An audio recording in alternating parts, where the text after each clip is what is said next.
What is up, YouTube? My Cowboys family here, bringing you guys the latest update on our very own Dallas Cowboys. And of course, as always, thank you so much for joining us here tonight. Well, you know what night it is, right? The familiest of Fridays. Yeah. So take a second to hit like, subscribe, hit that notification bell. Follow us anywhere and everywhere on all social media at MyCowboysFamily. And hop in the Discord, link for that's in the description box down below. You know what, guys? Here, kicking off the Fan Friday of the weekend. And the weekend towards our Week 3 game at Arizona against the Cardinals. We're going to talk about them tonight here. Some important matchups, some key players, maybe some keys to victory tomorrow, along with my brother, Dr. G, and Snug X might be appearing tomorrow, guys. Get ready for that. Again, our Over Everything member, which we will be shouting out here tonight, guys. Don't get me wrong. We will get to Mr. Snug X here on the Over Everything level, and everybody in the membership side of things, especially on a Fan Friday. You know how we do that. But, baby, before we can get it going, we got to shout out those that rep the board here on My Cowboys Family for this week, and the leaders for next week, possibly. Representation here, sponsor of the week, Mark Hovsepian. Back to back. A big mahalo to you, Mark. Appreciate you, of course. And if you're looking up above, you see the man boss that stream around. Also, the Cash App King, Snug X. He's got 98 points on that stream boss. Snug X has that 6 weeks in a row streak in the Cash App side.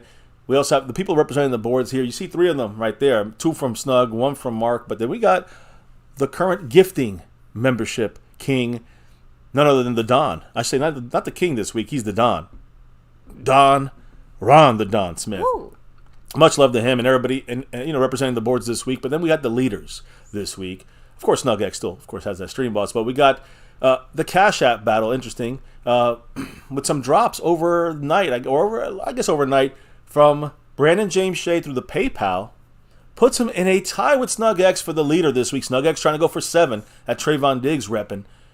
But Brandon James has dropped a 20, a 10, and a 5 last night, and that puts him in a tie, a dead heat tie with Snug X. Snug X had a tie 2 weeks ago, and he broke that one, and he won it. Snug X is in a tie again with Brandon James for this week, trying to go for 7 in a row. We'll see what happens there. You look at the gifting membership board. Right now, there's a couple guys in the battle there, but Jason Renfro took the lead over Skeptical Fan and Brandon James in the gifting portion of things. So we'll see who captures that crown this time around. And then if you look at the overall board, it's a great battle going on. We had guys like Mark Hovsepian in the mix there. Of course, John Montgomery. Now Brandon James Shea in the mix as well. He's second place on the board, but in first place, you know why he's here. You know why he's the Cash App King. Snug X, you know why he's the stream boss. Appreciate him. He's in the Over Everything level of things. And speaking of that, we give our nightly shout-outs to the star level and Over Everything level, but on the Fan Fridays, we always shout out all the silver. Then again, no navy blue, but it has to be like 100 people, but silver, star, and Over Everything level. So, baby, I'll let you do the honors this week. Shout them all out in any particular order. Don't matter. Yes, thank you very much to DeLunatic, Marissa Sparkle, Snug X, Dwayne Broussard, the top dog, Skeptical Fan, staying skeptical, Bobby Bottles, the OG Ron the Don Smith, Mary Alvarez, much love, Andy Potched representing, Jason Renfro, of course. We got LC all the way from Australia, and Mr. A. Lavelle. Much love to all you guys and those top shelf membership boards. And, of course, the Silver Friday shout-outs. You know how we do. So, baby, now that we got that out the way, let's just remind everybody one other way of helping out the channel here. Like we just said, super chats and memberships always are fantastic ways to help the channel out. Thanks button as well is another way. Of course, gifting memberships probably the best way you can help the channel and the family in the chat. But there's 4 other ways if you want to get into that Cash App crown battle. And, of course, Cash App's one of those.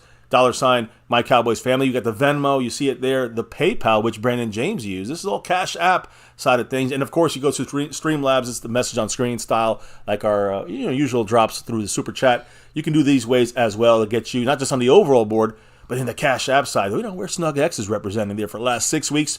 Plus, we'll see. Much love to Snug X. Much love to everybody here. Jason Renfro, Mark Hovsepian, Ron the Don Smith, everybody here. Let's keep it going here when it comes to our Dallas Cowboys and the discussions that are associated with them for this Cardinal game. Now, we got out the way. We have to talk about those in the house tonight, ready to drop the knowledge. So without further ado, baby, why don't you let me know who's here chilling with us, with the family, talk some Dallas Cowboy news, info, and updates. Shout out to Retro Scotty. Hope you're feeling better, by the way. Yes. And Fuego 2.0 in the house. Oh, cool. Much love to you. A big mahalo to the stream boss. Sorry, the sponsor of the week. Yes. My bad. I know. So, yes, a big mahalo to the sponsor of the week, Marco Seppi. Much love. The big Mark in the house. We have Raul Castro in the house. Skeptical fan, always staying skeptical. Oh, kicking things off on the official side of things here with a $2 holler, a big old thumbs up, and a classic Go Cowboys. Go Cowboys. Much love, Skeptical. Thank you again there, Skeptical. Appreciate Mr. you, FCF brother. is adjusting the board here. Yes, I am. Much love, Skeptical fan. The man staying skeptical. Let me see. James Herr, hello and hi. We have Justin D in the place to be. Amazing Games, much love to you. Daniel Berry Sports, what's up? We have Thomas Garrett, the superior Garrett. Of course. Let me see. There we go. Duro Rivas in the house. Take it easy. Ricardo Lewis, much love to you. I think Freedom first. Yeah, hey, you were first today. Good for you. Jack Dong. Yes, Cowboys can't have nice things, at least not all the time. But the good news is there's still lots of good things happening, on the field and stuff like that. It's crazy to think that we just lost our, top corner, and that doesn't necessarily derail everything that we've worked for here. So yeah, crazy. We're going to, of course, touch on the Trayvon Diggs fallout and all the things, especially DaRon Bland, associated to that injury and to this upcoming game and the rest of the season. So let's get it rolling here. First and foremost, really quickly, one little NFL note. We get the Niners in about 3 weeks. The Niners today announced that they signed general manager John Lynch and their head coach Kyle Shanahan to multi-year contract extensions. So the Niners love what they got, and they're going to keep what they got there for years to come. That's what the front office is doing there. And, we get them in a couple of weeks. It's going to be an interesting little battle. Huh? I think that's the most anticipated battle of the season right now, especially in the NFC. No question on that. We'll get the Niners in a couple of weeks, week 5, in San Francisco. Now, one of our fantastic interior defensive linemen that we re-signed after we traded from last year, Jonathan Hankins. Much love to him. Congrats to him, actually. He is an official owner of a hotel, and he's doing a lot of special things there in the city of Blackfoot, Idaho. Man, Jonathan Hankins is doing his thing all across the map. And again, I watched some of the video he had out there posted about it. So, really doing a great stuff there. The Morris Jackson, the CEO of Legacy Leader Group, said, quote, to be able to work with someone who shares the same heart, that shares the same compassion, that shares the same love for just making a difference, I couldn't ask for a better partner in Jonathan Hankins. Neither could Mozzie Smith out there on that football field, right? So Mozzie's going to learn from Big Hank. Now, what about some other defensive players who, of course, we know the fallout from the Trayvon Diggs situation yesterday. We had Malik Hooker, and I'll throw up here Trayvon Diggs, unfortunately, with a torn ACL, could not attend his, he had a planned birthday party for his 25th birthday here yesterday at the Beyonce concert at AT&T Stadium, and Malik Hooker went. Malik Hooker said, quote, it was a dope time, and I enjoyed my first concert. Now I'm going to get some Z's and get ready for another work day, as in today, right? That was last night. He wrote that. And then he also added, Beyonce done performed longer than 2 football games, and she danced the whole time. That's dope. So obviously, again, unfortunately, Trayvon Diggs wasn't there. Malik Hooker was representing, and he had a great time there. And then we had some fans saying to these posts, saying, quote, have some respect. Trayvon was supposed to be there. Damn. I'm telling you, can Malik Hooker do anything? What are they supposed to do? Like, not say that, they had a good time at a concert, even if their boy was supposed to be there too, and he's unfortunately injured out for the year. So Malik Hooker responded to that saying, quote, not for nothing. Ain't none of y'all going to be checking on bro through his rough time. Y'all love him one day, then hate him another. We love him through the best and the worst. Take your ass to bed. Laughing my ass out. I don't know who y'all fans be thinking you'll be talking to, but you better go find some kids to play with. These are quotes out there by Malik Hooker in response to fans saying, "Don't talk about the concert. You might make Trayvon sad." I mean, I'm sure Trayvon's sad about a lot of bigger things than the concert. You know what I mean, guys? So again, Trayvon would rather miss out on Beyonce a million times than miss out on the football season. Yeah. So the concert was a big deal to him. His first concert he ever been to, so I guess that's why. But no, listen. If you checked out our shorts today, if you've been on social media in any way, shape, form, or fashion today, you'll know what happened with the scummiest of scumbags out there. Stephen A. Smith, kind of, I don't know, genealogy. But Bart Scott, today, according to most people, crossed a line about the injury to Dallas Cowboy cornerback Trayvon Diggs. Bart Scott. So, again, I heard it. You guys can hear it on our shorts. If you watched MCF Shorts, you can see this exact quote. But basically, he responded to the ACL tear by saying, this is a big hit for the Cowboys. It's gonna. He said that this is gonna really destroy us.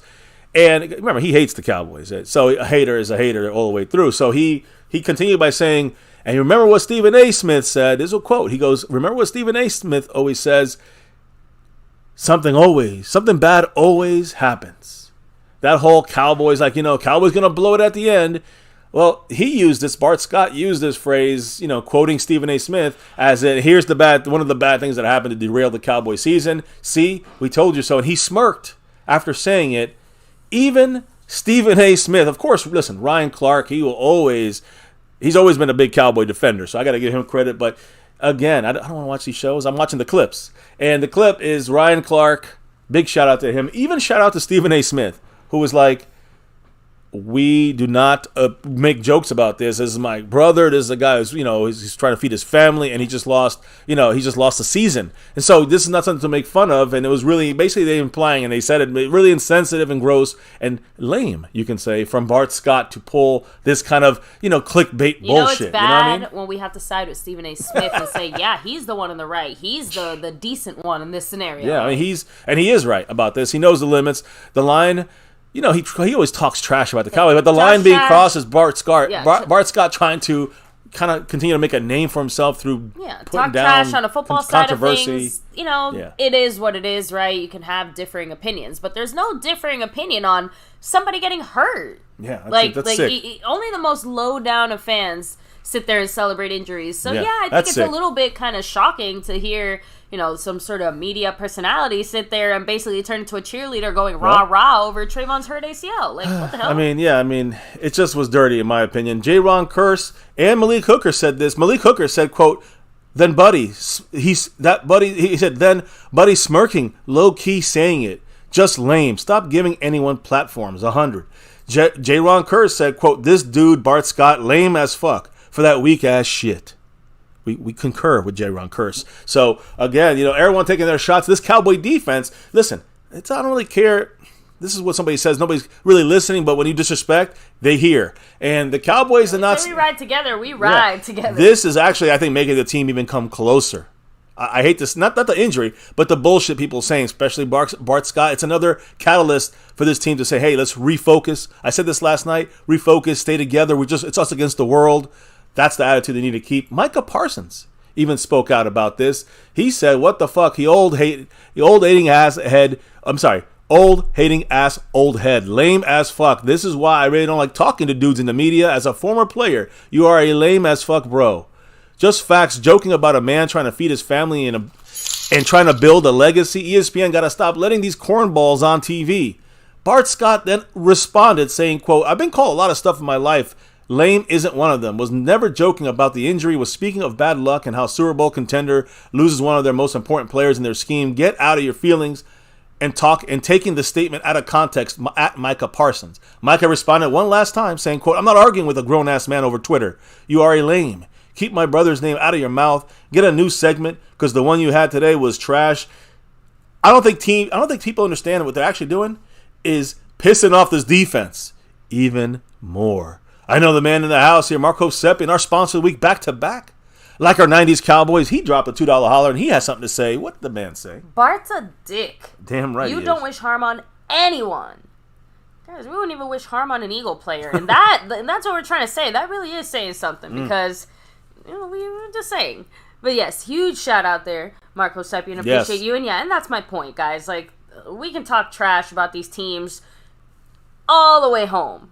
But we will never, ever, ever in a million years cheer for an injury here. And I'm very glad to say that, no one who is here currently in our chat has ever done that either. Because if you ever cheered for an injury here, you're gone. You guys saw, I think we actually had a troll here yesterday, some stupid Giants fan who, I'm sorry, Mark. It was a different Mark, but not you. But someone came in here and tried to cheer the injury. And man, guys, first of all, love it because we shut him down with the quickness and the instant energy of like, who the hell even are you to come cheer that on? Yeah. So, this guy is obviously just doing what everyone else out there in the media does, which is trying to make a name for themselves using the Dallas Cowboys. Yep. But, man, you're stepping over a man's torn ACL to do so. Yeah, clickbait stuff to try to get people a controversial statement. Exactly, Mark. He's a dick. And he can say he wasn't making fun, but let's be honest.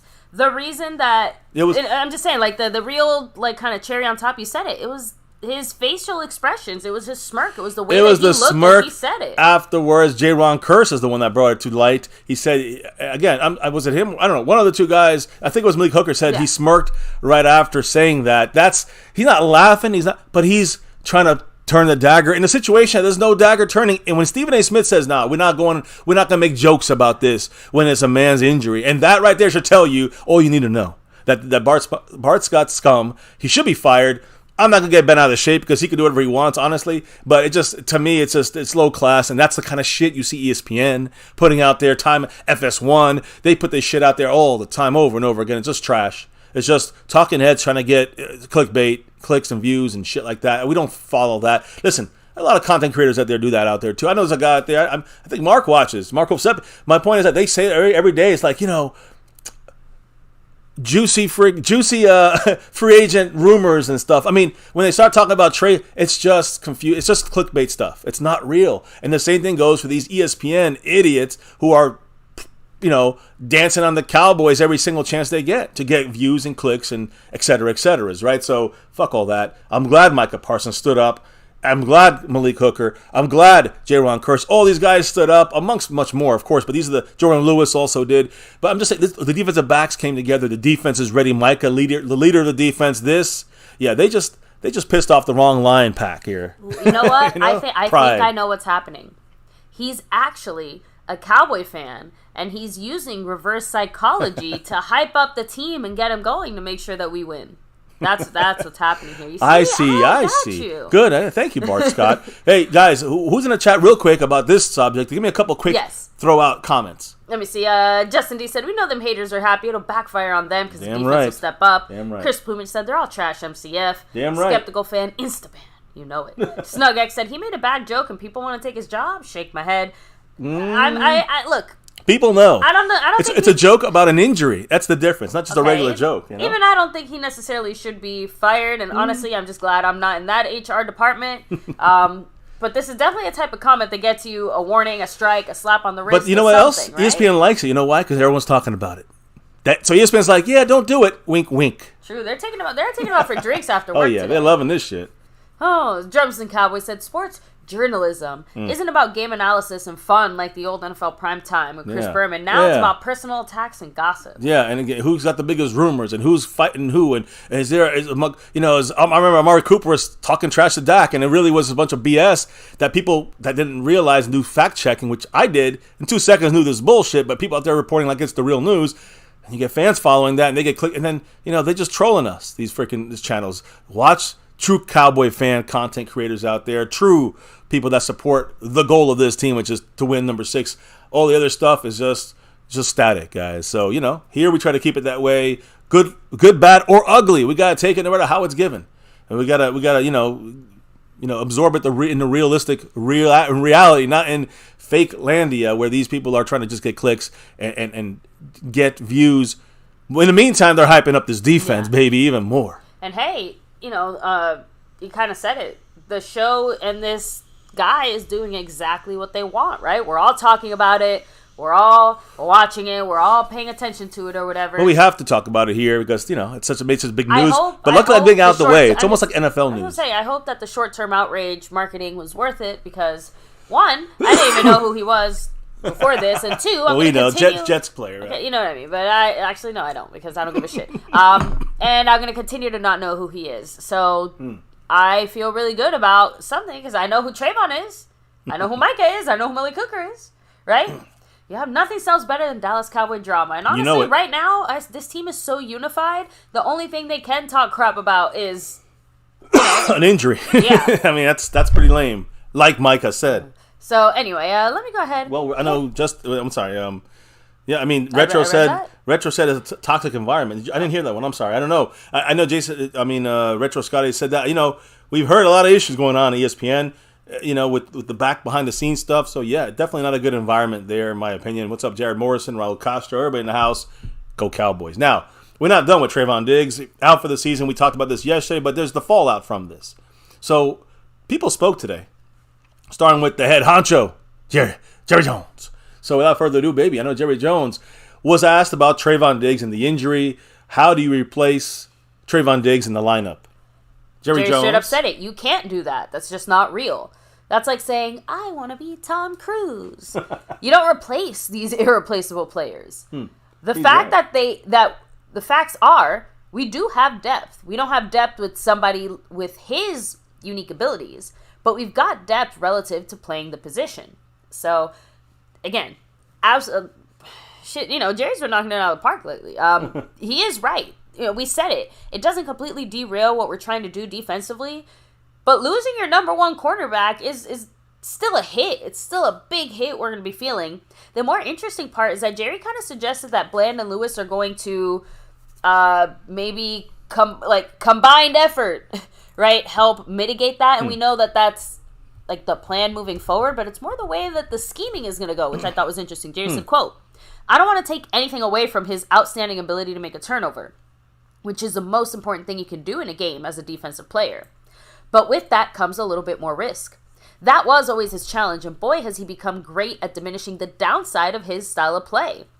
Give credit to Dan Quinn and his teammates, because they play to his ability to make those turnovers and to play to what you give up when you try and make some of those plays. And you can give up some big plays. The people we have replacing him will probably have less risk, but again, that was his challenge, and boy, he gained on it tremendously, and that's what makes him such a great player.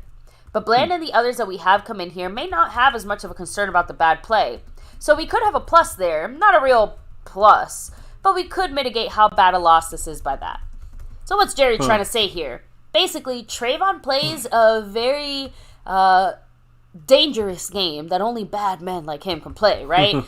He takes those big risks and those big chances because he trusts himself to make the play, and he's good enough to make the play almost every time.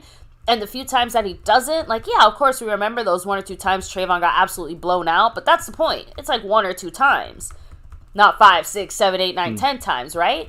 And you're even when he got burned, he actually punched the ball out. Exactly, we're forgetting all those other times that he did make the play. So basically, high risk, high reward is the way that Trayvon Diggs plays his game, and Quinn has also done a good job of balancing that out and helping out there. But now that we're going to have a Bland Lewis scenario, they're not as explosive. They're not going to be making as many of those big plays.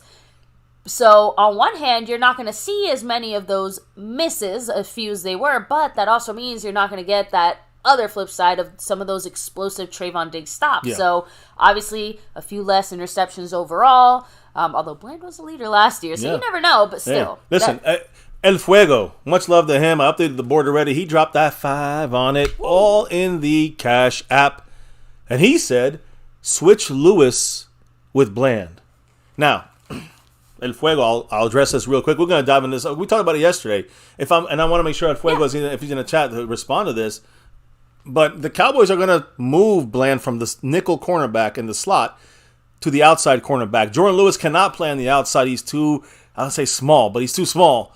He's made for the slot. So really, he was a starter last year opening the season until he got hurt, and then Bland took over. Bland can play on both outside and inside.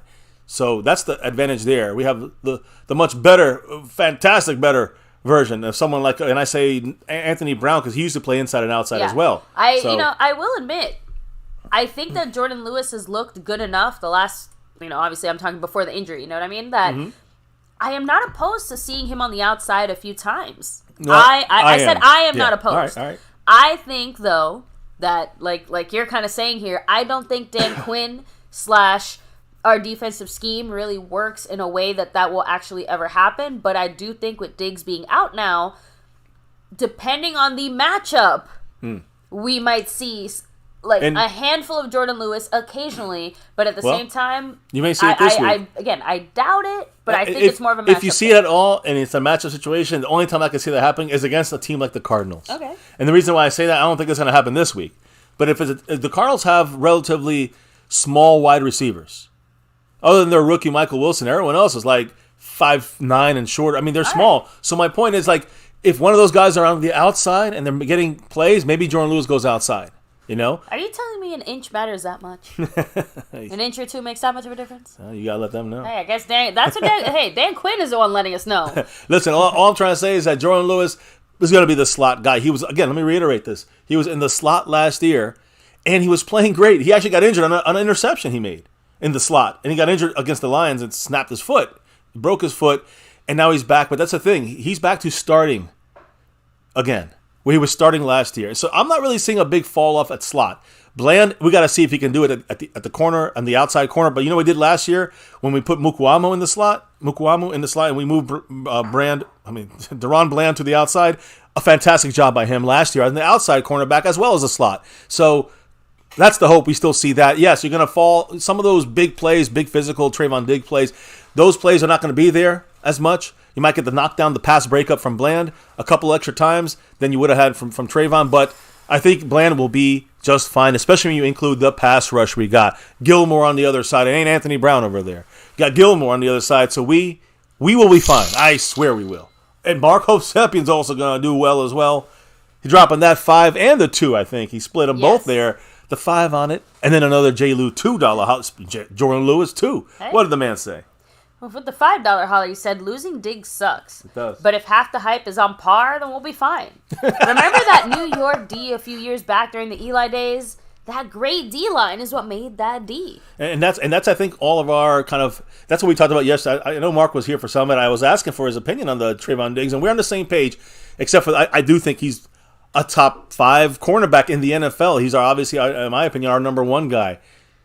But so we have different views on the hype factor, but when it comes to what he was doing out there, it's always helped. Stephon Gilmore's better. I think he's half the hype of Bland and okay. I'm sorry. At least that's the way I took it. Like, basically, if even half the hype of of our depth is accurate, then we're still going to be okay because the D line is really what's going to butter our bread. I see. And mainly it's DaRon Bland, but we saw DaRon Bland, so I would like Mark to tell me what he thinks about DaRon Bland, because I think he did a fantastic job last year at the slot and as the outside corner, but it's got to work out. As far as Stephon Gilmore, I mean, he had kind of, I would say, I almost say he had a bad, no one said he had a bad game, but I thought he had one of the worst games of our defensive players last game, in the whole game. I think that he was, behind a couple times and a couple catches. So, again, I'll see what he means by that. But in the end, I do think, whether it's one way or the other, I think some people doubt Trayvon Diggs' abilities. I think that, he was going to be, when you throw that deep past, Trayvon makes the pick. I don't know if Bland or others will make that kind of play on the ball, but because he's playing it like a receiver, that's the big play stuff we're missing from Trayvon Diggs. But Bland's got he's got big play stuff as well. That's, I think, all of our points. I think we all know DaRon Bland's still listen, you know who's the best cover corner QBR rating in the NFL? Trayvon Diggs. 1.0 QBR when targeted. You know who's number 2? DaRon Bland, 16.8, I think, QBR when he gets attacked. We got the best 2 corners there. Of course, now we have the best corner. His name is DaRon Bland. So we'll see how this thing plays out on a bigger scale, not a small sample size of 2 weeks. And him in the outside cornerback spot. And with his $2 holler, Mark Hovsepian said, "An inch is all I got. Count your blessings, damn it." Mark, with the comic relief there, with that $2 J. Luhala. He's up, by the way, Snug X, down to that Peyton Hendershot, 89 points on that board. Appreciate you, Mark, as always. And Mark is moving on up here. He just broke the tie. He just jumped, not broke the tie, but he just jumped over John Montgomery. He's in 3rd place currently on this board. I have to double check when he gets to that 2nd, maybe even 1st. Sooner or later, we'll see what happens. But much love to you, Mark, and thanks for the drops of knowledge attached with that drops of love as well. So back to Jerry Jones. I know you broke down everything that he had to say in that first kind of part. I'm not sure where you left off, but basically he's saying we have depth. Yeah, he finished touching on the whole J. Lou Bland Trayvon thing, but of course, like you said, I know the Trayvon news is dominating the discussions here, but we still have a few more things going on, and I really, really hope that someone throws me a bone, but nobody loves me because Jerry was asked if maybe Michael Parsons could take some, have a little work on offense. Jerry said, in light of the conversation we're having right now, in the sense of the Trayvon Diggs injury, in light of that, I would ask you, do we need to expose Micah to any more action? Thank you. Yes. No, we do not, and that's what I've been saying. I'm gonna stay. Thank goodness Jerry ain't that crazy. I fully admit that this is me acknowledging. I know what I want is not only dangerous but stupid. I want it anyway. Well, thank goodness Jerry kept it anyway. Well, thank goodness Jerry don't want it. That's what I'm gonna say. We have disagreement there. I don't want to see him on offense.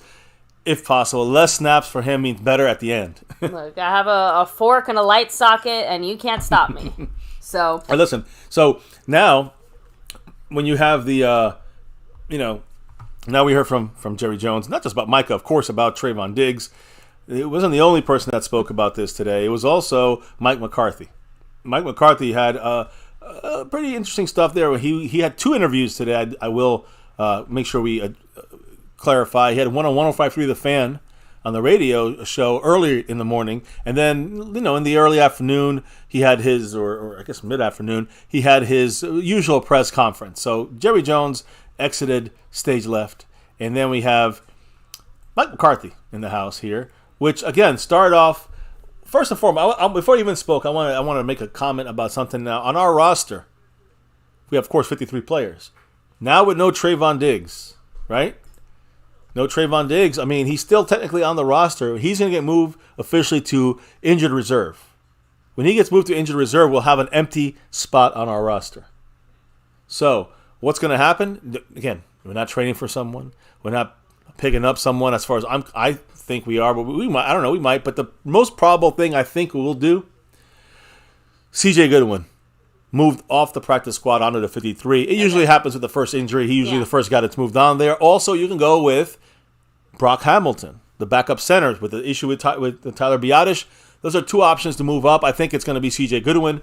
But honestly, I think we have to wait and see really what happens in this game and see if Biadasz is ready to go or not. If he's not ready to go, you might see him not just be elevated, Brock Hoffman. He would just be signed to the 53-man practice squad. I mean, to the 53-man roster from the practice squad. So either way, both guys, I think C.J. Goodwin and Hoffman, will end up on this roster, on the 53-man actual roster, sooner than later, is my point. Whoever goes first is almost irrelevant. But we'll see what happens with that extra spot. Mike McCarthy then did speak about Trayvon Diggs and his injury, the season-ending injury. He said this, quote, "It's just awful. He was just playing off the charts. That's the way he practices, too.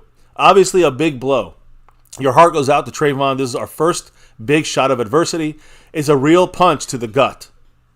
And I've had a couple of conversations with Trayvon. Obviously, it makes you sick to your stomach when one of your guys goes through this. Yesterday showed how the team feels about him. So the camaraderie there, the backing up of the situation, the teams come closer together. But I also want to say, much love to Brandon James with that dollar holler. And a go Cowboys. Ooh, thank you, Brandon. I appreciate you, of course. And by the way, just since you're hopping in here now, just reminding everybody that, he is tied, I believe, right now with SnugX in the Cash App. Yeah, the Cash App side of things.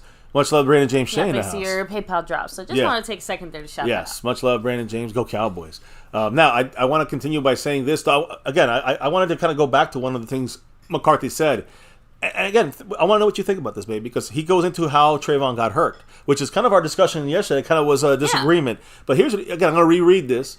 He said, your heart goes out to, it's just awful. He was playing off the charts. That's the way he practices. So is McCarthy trying to blame Trayvon for maybe trying too much? No. Well, I'm just saying that's the way he practices hard. That's the point he's making. Hard. Which I know you were against, kind of, maybe they're practicing too hard out there. Now, the other thing McCarthy said is that, this is the criticism of McCarthy, some of you guys said yesterday, and you said it too, was McCarthy running them too much, these drills where they needed. Ben DiNucci said, why does every team, Ben DiNucci, the old Cowboy, he said, why does every team doesn't run these one-on-one drills in the red zone, but Cowboys do? Like, what's the reason for that? So McCarthy said that the one-on-one drills that the Cowboys ran when Trayvon Diggs was injured was, quote, a very safe drill, end quote. This is per McCarthy. He also said that Diggs stepped on the wide receiver's foot while trying to make the catch. Quote, it's something that could happen anywhere. So what do you think about that first part of things? Just real quick, like a quick... I mean, honestly, it sounds like even if Trayvon had been half-assing it would have happened. He still would have stepped on the guy's foot. You get what I'm trying to say? Like, it sounds like when an a player, unfortunate set of circumstances. If he goes hard, he's definitely competing for the ball. So now he's attacking the ball, which is what he's got to do, right? So is it the drill or is it Trayvon doing like? I mean, how would we feel if we had heard the alternative? Trayvon Diggs half-assing practice. Trayvon Diggs not running his. I guess he's not running routes out there, but he's not following the receivers as much as he should be. He's not like, I'm just saying, like, next thing you know, now it starts turning into, this guy doesn't want to do his job. But the question is, what about the drill? Now that's the other, is McCarthy's drill. So McCarthy said on this one-on-one drill, again, he said this in the morning, he said, quote, there's skill development that always goes on, especially with the limited time in training camp. So these one-on-one drills are something that defensive backs and the wide receivers need. Everything you do in the passing game is based on time clock. So those reps are necessary. Not doing red zone one-on-one drills, I don't see that drill as a drill of high risk. It's just one of those unfortunate things that happen when two guys are competing for the ball, and that can happen in any drill. End quote. Now, again, you got to make it competitive in practice. It's got to be some competition in practice. You got to be ready for a football game. And there's drills that maybe, he deems this drill safe. In the end, though, someone got hurt, major player got hurt. And first injury like this we heard, and these have been drills going on for 4 years, right? This is the fourth year of it going on. Yeah. So we're assuming. So these drills are important. Again, he said the reasoning for this, for our team, is that there's timing involved with the receiver and the quarterback. So, and that is true. We know this Texas Coast offense is like that. And it also is important that defensive corners can also cover and kind of try to break up plays, make it more difficult for the quarterback and the receiver to connect. So, what do you think about this bigger comment here, bigger explanation from Mike McCarthy about player development, about the fact that this could happen anywhere? The timing. I mean, situation? Even yesterday when we had our discussion, again, you can't unless you're going to start pointing fingers at the sky. There's no one really to point a finger at in this scenario. It's nice to hear from McCarthy a little bit more detail on exactly, what went down, how it went down, why it happened. But yeah, it just really fucking sucks to lose such a good player on an accidental situation. Yeah. So again, McCarthy. I just don't think it's anyone's. That's why I said yesterday I don't blame anyone. And maybe I said Trayvon was maybe going too hard. Maybe you said maybe the drill was too much. Some of you guys also agree with me. Some of you agree with the wife. Point is, stop trying to blame somebody. We got to stop trying. It's just dumb fucking luck. Bad luck. Cannot help it. McCarthy said this about Trayvon Diggs being gone for the season. Quote, it's definitely a punch in the gut for our football team, but this is also an opportunity for our defensive depth to step up and continue to move forward. Then he added he is, quote, very confident in DaRon Bland as an outside cornerback. He said, quote, I'm very comfortable as well in DaRon and very confident. He has always stepped up and played. He's very professional for a young player. And this is an opportunity that he'll take the challenge. Again, we know he did this last year at the slot, and he was fantastic, DaRon Bland. The only thing I remember him messing up last year was that Green Bay game, part of the comeback by the Packers in the fourth. Yeah, some of it was on the play calling of Kellen Moore, but DaRon Bland blew up a big play that let the Packers in. But it happened. So rookie last year. Although Montana 808 said a few times here in the chat, he's not as confident with Bland on the outside because he was having a really hard time during training camp kind of managing that. I just kind of said, I'm like, well, he's all we got, so he kind of has to step it up now. You got to remember, to me, last year... I really hope that's not the case. Last year in the playoffs, he did play, again, in the last, I think it was the last two games, in the last two playoff games, Bland played mainly on the outside corner, and he did a damn good job. So maybe this year he's having some troubles early in training camp. Maybe maybe it was Dan Quinn tweaking some stuff. We'll have to see how he plays. I'm not going to Woody's all right. Maybe it was just a rough start to camp, it could be a lot of different things. Yeah. But I'm trying not to hold it too much against him, obviously, but it's just something to keep in mind that maybe he does look a little rougher, as he starts, playing there on the outside. This is what's great about this is that you got to remember that was a month ago, training camp. Like, he's definitely gotten better. And we're talking, 2 months ago, you might have seen him, right? He's looked pretty solid in our defensive rotation so far. Well, yeah, but again, he is the slot corner. I was just about to say, Montana likes him there. Not playing. As an outside corner, when he did play out there, again, it was a month and a half ago. I think that Bland will be fine. And remember, I think he played a lot at Fresno State as the outside cornerback. Okay. So it was more of a risk. Like it was more when they put him in last year at slot. It was like the only thing we could do at that point. We had to use DaRon Bland as a slot. That's all we had when Jordan Lewis went down. Yeah, this year, a pleasant surprise that he ended up being so good at. I think it's more expected that he should come in there and play the outside corner, but he has to clean up some stuff, whatever it was going on in the beginning of the training camp. So we got the man, Marco Sepien, taking Snug X down to 83 points. He's throwing down that 5 on it. What did the man, Big Mark H from Hawaii, have to say, baby? Peeps have to stop being little bitches. Take a Midol. This is football. This is not two-hand touch football. Shit happens. Hopefully he has a full recovery. Yes, no doubt. No doubt at all. Hopefully he does. But, you know. And that was kind of my implication by my earlier comment before. Like, there's obviously certain things you can do to lessen risk. There's a lot of stuff that doesn't necessarily need to be happening. But at one point or another in practice, you do have to actually practice. Not just practice, but practice like you're in a game. So, you know, again, if you told me it was on turf, if you told me it was a contact injury, if you told me Trayvon was out there, you know, trying to do cartwheels, okay, fine, let's go grab the pitchforks, right? But like I said, he got hurt just doing regular drills, shit because he stepped in the wrong place. Like, you can't help that. You know, and like you said, like if he was maybe doing a little bit too try hard, right? Like if he was trying to like go extra crazy in practice and that's why no, it wasn't even that. He just went normal hard. So, yeah, like I said, I don't want our players half-assing practice either. So I agree. And that's why it's kind of a thin line and like a, you know, it's, if you want to blame someone, you're going to blame one of those two, McCarthy or Diggs. I'm blaming neither. It's just some dumb luck. You can't help it. That's the fault. Cowboys reminding us, you know, just look at Aaron Rodgers and Chubb the other day. Like, I mean, they're done. Happened. And it just happens. I know it's game situation, but I mean, that's a sack. Any player can fall down and get fallen on like that in practice, and there goes their Achilles. I'm going to read this comment because I actually do remember that. What he's talking about. He said, rewatch that Jets game. Diggs went down and grabbed his knee for a second. He finished the game, but you could tell he was definitely hurting. So good point. I'm not saying there was like an injury, some like predetermined weakness or anything. I'm just saying that even normal bumps and bruises, like maybe that little bit of a bump and bruise is just enough that maybe he put a little more weight on this one side, and that's what I'm saying. It could literally be the smallest things. Exactly. Yeah. Anyway, back to you, baby. I hear you. Trust me, I hear you. McCarthy also went on. Much love, by the way, to Marco Sepien there. The 5 on it. Mark is in second place. I got to add in there. Still behind Snug X, who's in first. So, again, McCarthy speaking on Bland, but also Jordan Lewis. Good, you got Jordan Lewis back in there. He had 10 snaps last week, back from the injury, just 1 week in, right? He's got to take on the full snaps at the cornerback, at the nickel cornerback spot. McCarthy said this about both guys. Quote, both guys are prepared for this.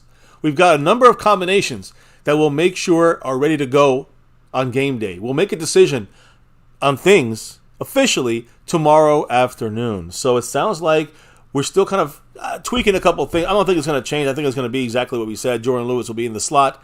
On the outside would be, of course, Stephon Gilmore and DaRon Bland. But they're checking a couple of things. Like, remember, guys, Dan Quinn is a master. Dan Quinn, he's using these rotations, different looks and disguises. You know, got to make sure they all know what they're doing. Dan Quinn poured himself a stiff drink, grabbed his playbook. He said, "Let's get to work." Exactly. We jinx on that one, baby. Yes, he went to work, and he's still at work. That's why they're cleaning some shit up. I trust Dan Quinn. Give him the book. Give him the players.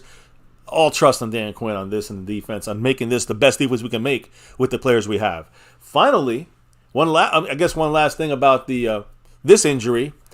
Mike McCarthy said that Israel Mukuamu has, quote, position flex, which we know from last year.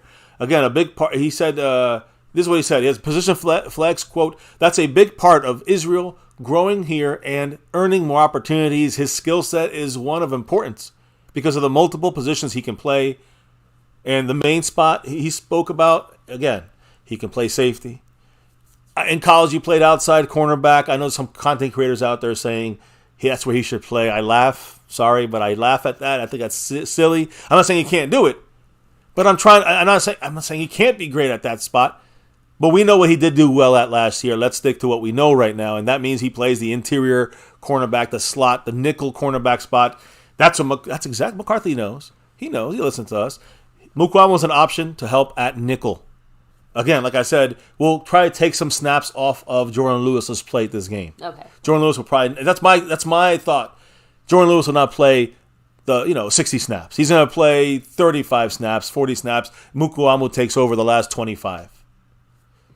Just injury-wise, too much strain. He only had 10 last week. You're going to go to 60? Yeah, Jordan Lewis is not in a position where he's ready to play an entire full, not yet. 60 snaps. When he plays, he can still do the coverage. The problem is the amount of times he could be on that field. So yeah, I'd rather have Jordan Lewis out there for 30 to 40 good plays where he's looking good and feeling good, and have him out there for 60 plays and he blows watch 4 him of them. not look so great, and then next thing you know, we're down another corner. So that is kind of the Trayvon Diggs fallout as far as we'll hear from DaRon Bland in a minute. But I also want to finish the other injury situations because remember, guys. Tyler Biadasz, man, a guy who kind of got hurt, limited yesterday. We're kind of hoping that he's going to be good to go or take a break for 1 week and that's it. Another wham bam hamstring. We know that he's, it's not a serious hamstring, nonetheless still a hamstring. You don't want to rush him back for that. McCarthy gave an injury update on Tyler Biadasz today, and it was this was all after practice, by the way. Biadasz's hamstring, he said this, quote, talking with the medical staff about it last night, and they think he'll be ready to go for game day. But when you have these type of things show up late like they do, the next morning is obviously an important evaluation. But they were not of high concern last night. So I'm kind of double talk a little bit because to me it sounds kind of like, Tyler Biadasz last night was on the, it looks like he was going to be good. And today at practice, maybe he was a little more limited than what he wanted to be. Who knows? But McCarthy then added that, quote, Biadasz, Tyler, he's a little sore today. He's in the limited category of what he did today in our walkthrough. Remember, the Cowboys had a walkthrough practice. And he continued by saying, quote, obviously, tomorrow is a big day for Tyler. Meaning, he's got to go through the walkthrough. If he can't do it, if he's going through pain, he ain't playing on Sunday. And then we have to make, we got to get, what's his name, Hoffman, moved up here, elevated from the practice squad. Well, the good news is at least they're not heading into this weekend listed as doubtful. Because as we know, doubtful is basically, I'm just saying, doubtful is basically out. Well, I'm not there yet. I didn't get to the actual injury report. This is what McCarthy said that they believe he'll be listed as and again, he didn't say doubtful or probable. He said limited in practice. So, just to clarify. So, again, just something to watch. Tomorrow is a bigger day. When we hear tomorrow night when we do our final preview for the game, for the Cardinal game, we will know already what the deal is when it comes to Biadasz, if he's on the plane. All hope is that he is and he's good to go and none of this comes back to haunt him or this team on the offensive line. We'll see what happens. McCarthy also said where Biadasz is physically tomorrow for Saturday's walkthrough practice will influence his status for the Sunday game at the Cardinals. So just keep that in mind. I'm paraphrasing there. And McCarthy also spoke about another offensive lineman. We'll talk about both these guys after I go through the actual report today. But McCarthy said about Zach Martin's ankle that he rolled on, quote, getting better. Tomorrow will be the day. If we can see Zach go full speed, we'll see where we are. Still a little hesitant there. I'm really both these guys, but they basically, guys, Zach Martin's got to be full speed tomorrow or else it's a no-go on the walkthrough. And the same thing goes for Tyler Biadasz. Everything's got to go full speed for Biadasz. He's not playing on Sunday. So we'll know more tomorrow on Zach Martin, on Tyler Biadasz. And from tonight's stream, we'll actually discuss, what they actually listed as. But that was kind of the McCarthy breakdown today. We go to the injury report, and I'm going to go through it now. Now we go to the practice report, participation report. It's really fan-freaking-tastic news across the board. First, of course, let's start with the bad, which is Trayvon Diggs. All right, he's going to go to IR soon. We're going to have an empty spot in the roster. We're going to probably move up C.J. Goodwin or Brock Hoffman. Either way, Trayvon Diggs on the report, out for the game. Obviously, did not practice. Obviously, we know this. And McCarthy told us that, that was going to happen a little earlier today, and when he had spoken. So that's first piece of news. We all knew that, right? The next piece of news is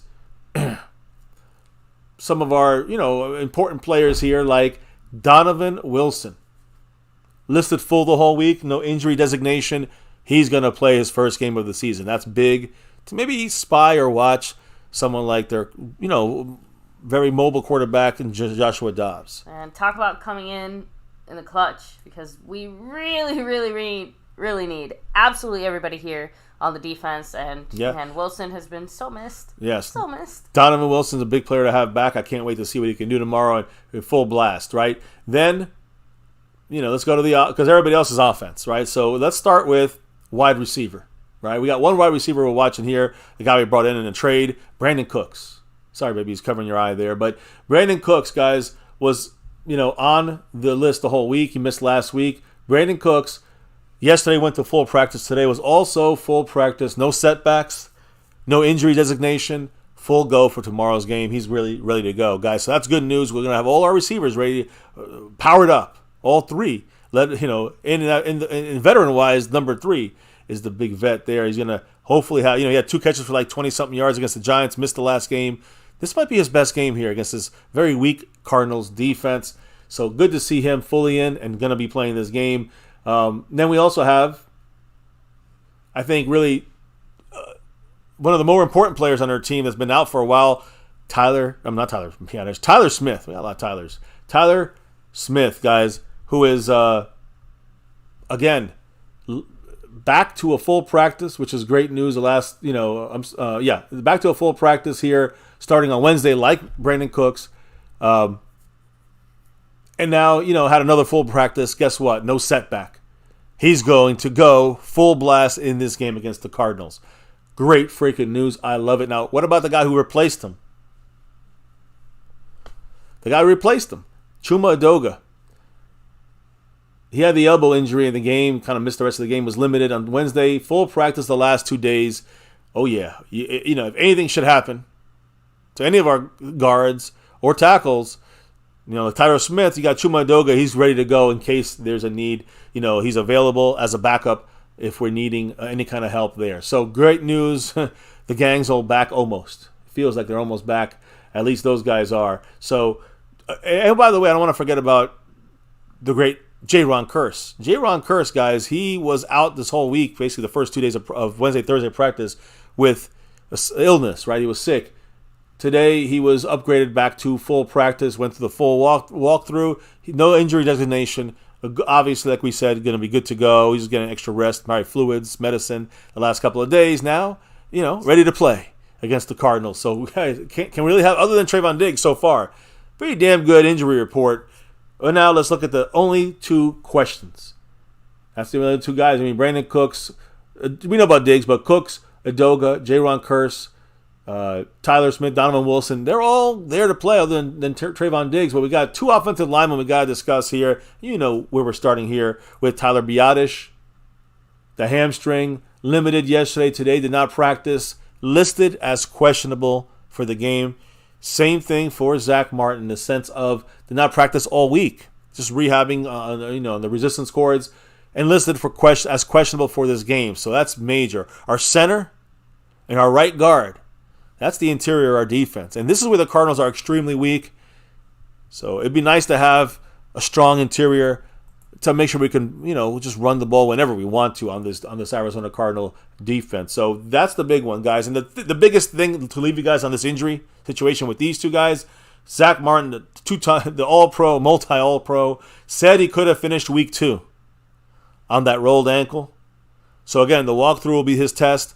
Tyler Biadasz, the Cowboy team. I'm talking about Mike McCarthy. I'm talking about the medical staff. Extremely optimistic. But he also has to do well in Saturday's walkthrough. So if he does well tomorrow in Saturday's walkthrough, same thing with Zach Martin. Guess what? Biadasz and Zach Martin will be on the plane and will be expected to play against the Cardinals. Full offensive line is the hopeful projection expectation for Sunday. First time in this season we have our actual offensive line from as far as starters. That altogether means a top 6, top 10, easy top 10 offensive line when they're all healthy. That's what we should be seeing against the Cardinals.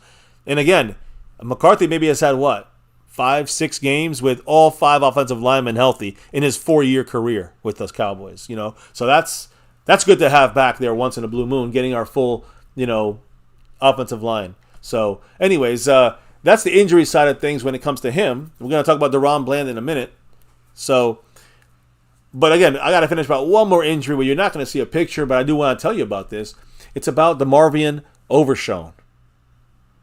DeMarvion Overshown, guys, again, linebacker for the Cowboys, rookie, got injured in that Week 2 game against Seattle. And, he finally had surgery on that leg. He had that, that knee. He had that surgery on Wednesday. So keep that in mind, guys. On the 20th, was it? 21st? He got surgery on that leg, and it's going to, you got to start counting the months now for that repair. The swelling went down. It happened about a month ago. So the swelling went down, and they made the surgery. It went well. And, that surgery it repaired. His torn ACL is going to take a good chunk of months. But again, the only good thing is you can say it happened early. And he should be ready to go by the time we get to like OTAs. He should be at least be walking around and doing some minimal stuff out there. Training camp, I think Overshown to be ready to go in his second season, ready to roll this thing going forward. But I do want to make one interesting observation I saw in the video that DeMarvion Overshown. I'll try to post it tomorrow in our shorts. When he showed his surgery on his right knee,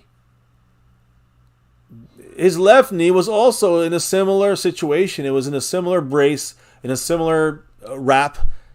So he looked like he had both legs. I'm not saying they both had torn MCLs and ACLs, but or torn ACL, which is what he had in his left knee. Remember, all our injuries that happened with the tears in the ACLs were all on the left knees this year. 4 of them in 33 days. That's pretty fucked up. So DeMarvion Overshown tore that left knee, but then they showed his right leg, and it was also in a brace. Now, here's what I think, guys. There's a couple of things, and I don't think it was. Some people were saying that maybe it's these kind of braces are put onto both legs after surgery to prevent blood clots. Possibly. I'm not a doctor. I guess I could ask Dr. G, but my brother. But that was an interesting kind of thought there. I think another more probable one was maybe he had another knee injury that was kind of back there. He was going to probably have, some of these players have these knee scopes and these knee surgeries in the offseason. They're out, after the season ends, they'll have it done. They can play through it in the season. So the fact that he was having surgery on the torn left ACL, he figured, hey, fix my right whatever cartilage or scoping you need to do on my right knee as well, knock it out.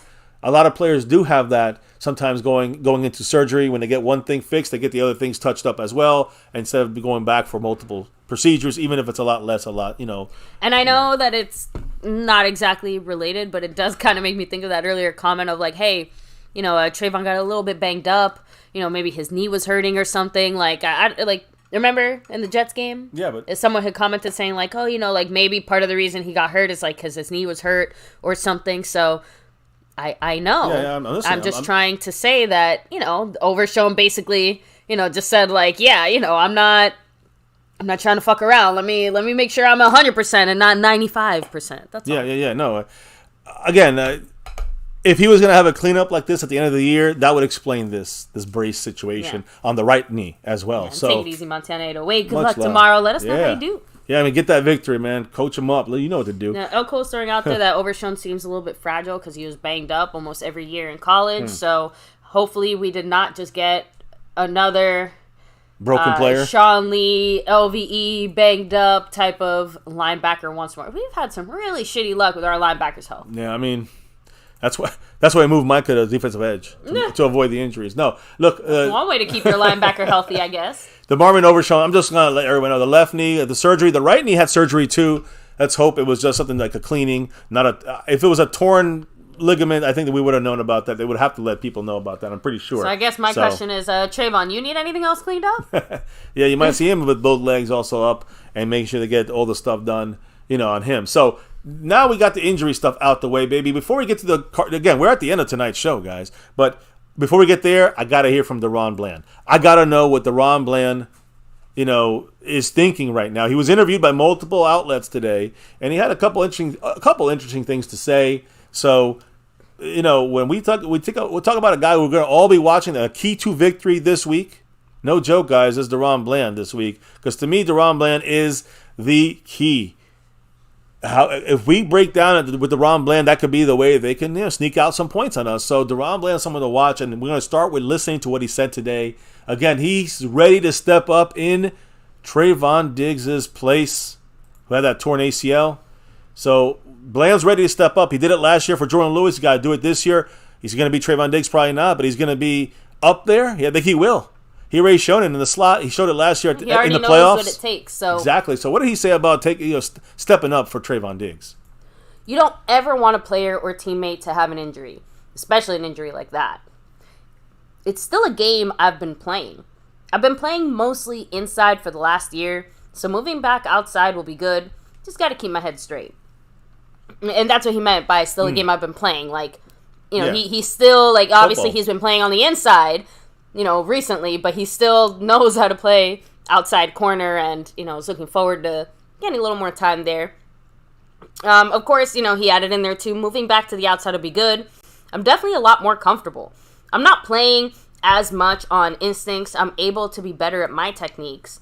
I've already been going back and forth as far as like inside and outside, so I feel like it's not too much of a transition for me. So again, if anything, the stranger part of the transition will be staying more permanently at just the one spot. It sounds like he obviously still played majority inside corner while Trayvon was still here, of course. So, but I think even in our game, I saw him take a snap or two at outside, but that was like, rookie time, you know what I mean? Like second, and once he pulled all the starters for the most part. Well, I mean, again, DaRon Bland, I think he's a guy that, he's been playing the inside and outside in his entire career. You know what I'm saying? Like, so and I'm saying that as in including the Cowboys, half year, or 10 games he had last year with us. We played fantastic in the slot, moved to the outside. In college, he played outside. I'm just saying, like, he can do it on both sides. We knew this with him. That's why I called him the 10 times better version of Anthony Brown, in the sense that he could play inside and outside. He even added in there, I'm able to be better at my technique. I've never felt more prepared. Also, just having that experience of being in the league already. It's the culture we've built here at the Cowboys. Coming in, it was just easy to fall in with just having that neutral mindset. Playing this game and playing corner, you got to have that neutral mindset. Because you're going to have those highs and lows. So, and honestly, that's the other thing, too. Like, he was a rookie last year. I mean, the guy's... He's only in his second year. He's leading the NFL in most picks since he played last year. Since he came into the first game he played, week, 7 or 6 against the Lions. He has the most interceptions in the NFL. It's so funny because we've talked so much about, like, what are we going to do? What are we going to do? I'm sure we'll get to it a lot more in general, but just, Gilmore is really the one who has to not necessarily step it up, but hopefully hold down that CB1 spot, because that's how Bland got all those opportunities, right? If he had to somehow hold it down on his own, that's never going to happen, but he will step up when he's asked to be that number 2. Again, that's, that was really the thing that got him going. The number 2 is the one that gets picked on more. So he's going to have his work cut out for him. The number 1 is going to be stayed away from. Now, when you had Trayvon Diggs and Gilmore, what do you do? But now you got Bland, you're going to try to attack him. You know they're going to do that. They're going to attack Jordan Lewis. So now's the time that, stepping up to the plate. And he did it at corner. He did it when he came in at the nickel last year for Jordan Lewis. He did it at the end of the season when they shifted him out to the outside corner and moved Israel Mukuamu to the slot, which we will see some snaps from him in the slot. So keep all that in mind. You're going to see a lot of looks from old Dan Quinn, and I have confidence. I don't know if I have as much confidence as McCarthy, but he's there and he sees it, so he's got more confidence. But when it comes down to it, DaRon Bland, I believe, will be ready and will be highly involved in breaking up plays and maybe even getting a pick in this game. You know who else is ready? Who else? The man who just dropped a $10 holler in the Cash App. I'm assuming it is the man. We know why he's here, baby. That is a correct assumption. Because the man SnugX said, hold up, wait a minute. Boom. Go Cowboys. Go Cowboys. So, and by the way, guys, yes, we are our awesome Over Everything member here, SnugX. He's going to be joining us tomorrow for an extra special MCF pre-game live stream. As we, of course, we're going to be talking a little bit of Cardinals, of course, talking some Cowboys, but I have a feeling SnugX has something to say to the rest of the Cowboy Nation out there. So really looking forward to that discussion. Cowboy Nation or Cowboy Family? All of us. Both. Everyone. Right, sure, 'cause we're family. Well, no, Cowboy Nation is everyone, but I would say the Cowboy family is it's the family. Probably us here at FCS. Well, we got a ball here. Much love to Snug X, who is doing this. Why is he getting to do this? He's part of the Over Everything crew. Yeah, one of the extra perks, right, guys? You do get to join us once a month for, and also, an extra special live stream. We're hoping to obviously have something better to, kick things off with than an unfortunate Trayvon injury situation. But you know what? It is a pivotal moment, so we will have lots of things to discuss, and I'm very eager to pick Snug's brain. We'll have some topics. We'll have my brother, Dr. G, on here, whether it's a post-stream or a standalone stream. Look for that. Yes, the schedule's very busy, guys. We're hoping to do it live, but we did have to have a pre-recorded conversation. We might have to, all that's fine, and Danny will throw that in there, give the last preview. That's going to be the preview, is my brother breaking down the Cardinals. And you're going to be loving what he said, because this is an opportunity for the Cowboys to demolish a team who, for us right now, is a little bit down with that Diggs situation. Now show the world and take it out on the Cardinals. That's what we got to do tomorrow. So anyways, much love, Snug X. Always appreciate you. And again, still in first place, just a little bit in front. Again, I'm glancing over, and he's about, maybe 15 up or so, I think. About 15 up on Marco Seppian, in the top spot. But he is Cash App. He actually, let me reiterate the fact that El Fuego, who dropped it earlier, not in the lead, though. Brandon James, who was right there tied with him, has dropped 10 back on Snug X. Snug X, now all by himself, trying to go for that Trayvon Diggs. Trayvon Diggs, 7 in a row. Much love, Snug X. Appreciate Stephen White's comment, we're the ones who attack. I am the one who knocks. Oh, knock, bitches. Cowboys are here. Cowboys coming in. And hey, DaRon Bland, I think is going to be good tomorrow. And again, we'll talk. I'm sure we'll be discussing Bland a little bit more. My brother, I'm sure we'll be discussing Bland when it comes to maybe a little more of these, maybe a matchup or two here. Could not have been a more ideal matchup, honestly. To get the Cardinals. Yeah. Bland should look very solid against the Cardinals. Jordan Lewis should look very solid against the Cardinals. Like, realistically speaking, our team should not miss much of a beat going out there. Agree. At least not against this Cardinals team. Yeah, I agree. That's the expectation. So as we turn to this Cardinal team, let's get right to it. No Trayvon Diggs, but you got us here. And they don't have Budda Baker. Now, he's not gone for the year, but Budda Baker's on IR, got at least 4 weeks. We're hearing a lot longer than that. So the Cardinals also today officially ruled out Carlos Watkins, former Cowboy interior defensive lineman and starter, and also pseudo-starter Josh Woods at linebacker. So Carlos Watkins has the bicep tear. He's going on IR. He was out for this game. Josh Woods with the ankle injury did not practice this whole week. Both the guys did not practice, both out for this game. Kelvin Beachum, who was injured last week with the hand injury, was full practice. My brother kind of mentioned he's a backup because he's been replaced by a rookie, Paris Johnson, I think. So either way, Kelvin Beachum, he's going to be active for this game, so he'll be their swing tackle. And Leiki Fotu, defensive lineman with the shoulder injury, was limited all week, listed as questionable for the game. Again, he's all right. That's the best we can say right now in the NFL for him. Leiki Fotu he's all right. So with the injured shoulder, if we have our starting offensive line, they don't have Carlos Watkins. Woo! Inside, guys, is going to be big for this offense against their defense. Now, going into this thing, I know we have some quotes intertwined into our breakdown here tonight of the matchups. Is important, but when you look at ESPN's analytics, and they use NFL Next Gen stats since Dan Quinn. Let me throw up the man Dan Quinn up on this board here. The mastermind of the defense. When Dan Quinn became the Cowboys defensive coordinator back in 2021, the Cowboys played man coverage at the highest rate in the NFL, 59.9% man coverage. What does that mean? That means that a lot of that was with Trayvon Diggs. Remember that. So how will Dan Quinn shift stuff around? We'll have to wait and see. According to Pro Football Reference, PFR, the Cowboy defense allows opponents to score. How often do we allow an opponent to score on us, a touchdown or a field goal? 8.7% of the time. And 30.4% of opposing drives. That's almost a third of their opposing drives for defense for the offense. How does it end for them? It ends in a turnover. So 1 out of 3 drives ends in a turnover for opposing offenses against our defense. Think about that shit for a second. Wow. That's just in 2 games. Small sample size. That's still the Dan Quinn genius there. By the way, in case you're wondering, the Cowboys lead in both categories. The allowance of teams to score on us, only 10 points in 2 games. And, of course, and that's percentage of the times, right? And the percentage of drives that end in a turnover, over 30%.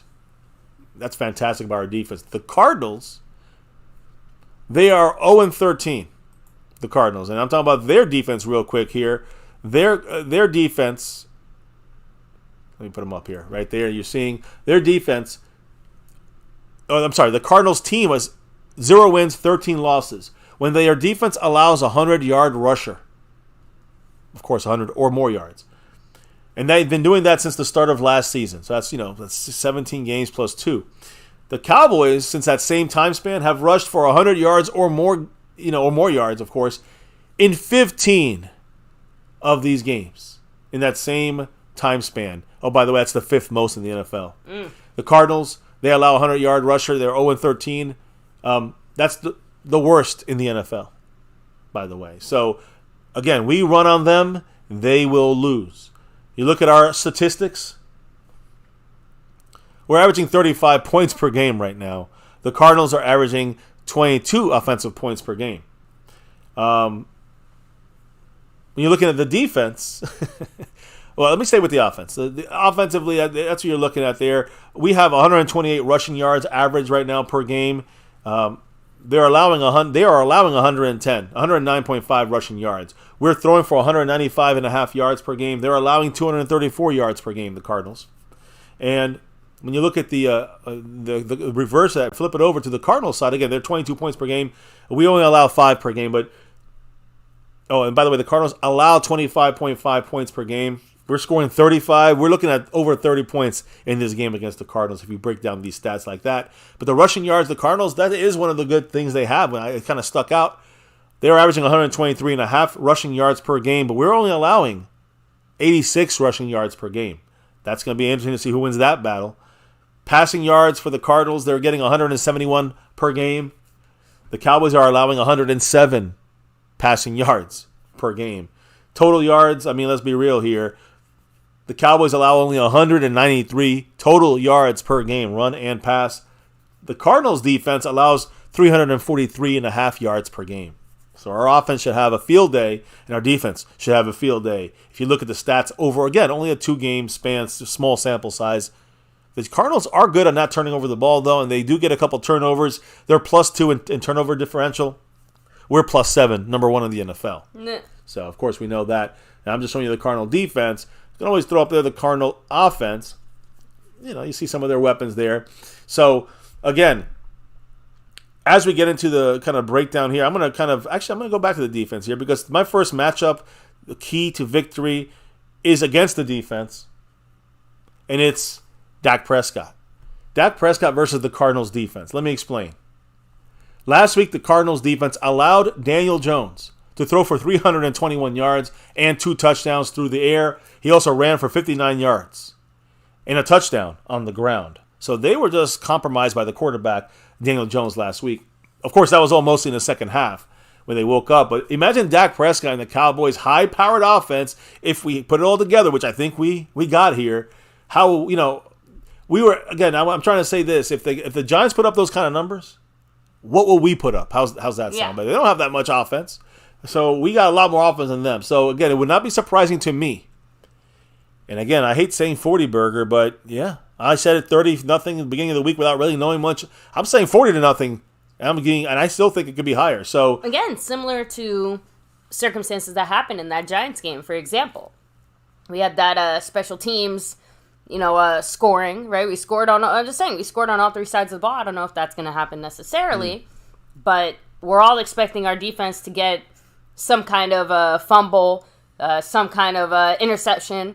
Maybe even a pick 6, right? Return it for a touchdown or something. But either way, the point is we're going to have just as many strong, game-changing defensive plays, I imagine. And, of course, offensively, even I have to give the Giants some credit here, right? Their defense is miles and leagues better than, I would say, the Cardinals' defense, although maybe the score doesn't necessarily reflect that.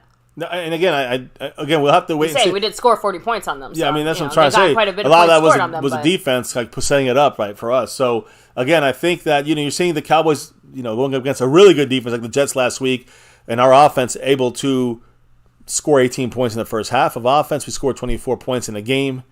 That was all on the offensive points and only the 6 from the defense. In my opinion, that's the way I'm scoring it, because they got the 2 turnovers out of the 4 turnovers. The 2 of them gave us 6 points. The other ones we punted. So I'm cool. I'm cool with saying 6 points from the defense, 24 from the offense. The Giant game was like 24 points from the defense and maybe 14 from the offense or wherever it ended up being. So again, guys, both games you show what we can do on either side of the ball, and we did it against their strengths. We dominated them. So the Giants, the way they looked against the Cardinals, they put up a lot of points in the second half. I think Dak Prescott can help lead this offense to a big scoring game. That's why I said 40. And I think 40 points is what we might see from the Cowboys on offense, combined with the defense and complementary, turnovers they're going to get us in this game. So with the talent the Cowboys have offensively, we have Brandon Cooks back. Got the offensive line, looks like we're fully back, or almost should be, knocking on wood. Dak Prescott should be able to pick apart the Cardinal defense if that's what Mike McCarthy wants him to. Remember, if he don't do it, that means it's Mike McCarthy's call. McCarthy wants to take that conservative approach. So that's the first piece of the puzzle I want to talk about. But maybe also, and I'm going to talk about this with my brother, but they have no cornerbacks. They have really one good safety left out there. They are in trouble, the Cardinals secondary. So Dak picking them apart, it's not just me saying that. It's not just the blocking, not just the the ability. We can still run on them. It's also attacking them in their secondary. They can't really stop much. And who's going to be one of those recipients, or 2 of them? We know Brandon Cooks is back. What about CeeDee Lamb? Because I believe CD is going to have a pretty damn nice day. Now, he spoke yesterday. Dak's going to be throwing the ball to CeeDee Lamb, but he's going to have to expose that secondary. So, baby, what did he say? Because I know that he talked about his routes, how McCarthy's helped them, and how he plays in the slot, and he's going to be doing all these things are going to be, highly specific to this game and the rest of his season, career, and everything. But this is obviously very important for this game when we got a great matchup to take advantage of. We just talked about Dak. What about the targets for Dak? It's going to be CeeDee Lamb in this game once again. I think he's going to blow the Cardinals out of their freaking stadium. What did CeeDee Lamb say today? Or yesterday, I guess. Yeah, and by the way, he has a big grin on his face when he said this comment. He said, Mike is doing a great job of putting me in different places, lining me up, having me run different routes, showing my route tree, and ultimately letting me play free. I've definitely learned to just go out there, be myself, play my game, and let the game come to me. Mike has done a great job of helping me with that. So it's probably a lot easier to let the game come to you when the scheme, Well, that's, he looks like, a one-way road for 50 yards and not like, I don't know, a freaking rat race. Also, Kellen Moore was not scheming for players. He schemed for scheme. He schemed for Kellen Moore. So I think McCarthy's scheming for Dak. He's scheming for Brandon Cooks. He's scheming for Michael Gallup. And he's scheming for CeeDee Lamb. You saw CeeDee Lamb was our number 1 guy because we schemed him that way last week. Thank you, Mike McCarthy. Anyways, what else does CeeDee Lamb say about his favorite route? The whole route tree. Honestly. I don't really have a favorite. It can be a double move. It could be a curl versus the right matchup or the right coverage, if you will. I love man-to-man coverage, if that answers anything. Okay, yeah, you and every other player who just wants to go out there and beat guys and show how much better you are. Well, he creates separation. Yes. Over 2.5 yards of separation for CeeDee Lamb this year so far. Woo! He's showing up, showing out. And then, he plays like, 70, sometimes maybe 80% of his snaps are in the slot. Last year, one of the best, I think he was the best slot player in the NFL was CeeDee Lamb, if I'm not mistaken. I think he was I don't think Jefferson had as much in the slot. So CeeDee Lamb is like the number 1 slot guy in the NFL. What did he say about playing in the slot? He said, I can see the defense. Corners can lie, but safeties are always going to tell the truth. Just seeing the coverage, seeing what they're actually in. A corner can look to be in man-to-man and being covered too. So actually seeing the defense for what it is and seeing what Dak does and just being on the same page.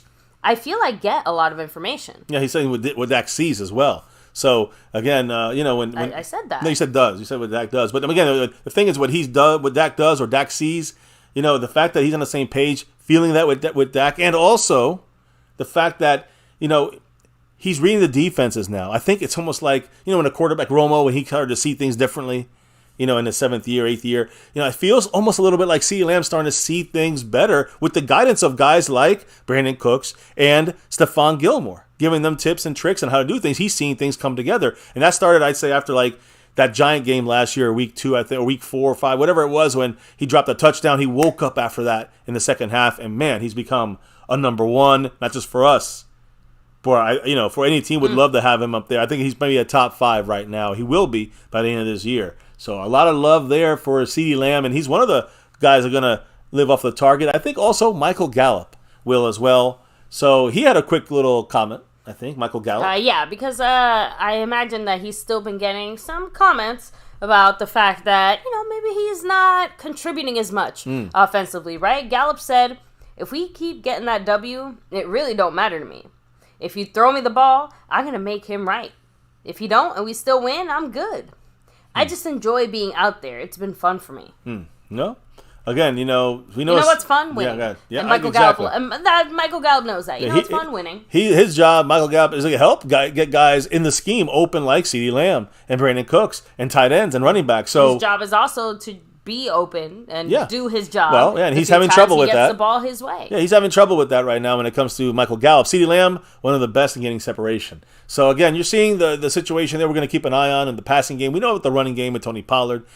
You're going to see Rico, Deuce, Lipke, and the tight ends, of course, Ferguson and combo with Schoonmaker. You're going to see more and more Schoonmaker along with Hendershot. The Cowboys going to use all 3 guys in this game. So, the last part of things, I think, on offense versus their defense, this man who's back, baby. He back. Tyler Smith. And I think he may be the Cowboy X factor in this game. Tyler Smith has not played a single snap this year because of the hamstring injury that he suffered before the Week 1 game against the Giants. But even with all of that, guys, the offensive line has held up well with Chuma Edoga, of course, who's, by the way, healthy and ready to back up anyone if needed. But Tyler Smith now is going to take the helm there. And, again, practicing this week, he's now full go for the game.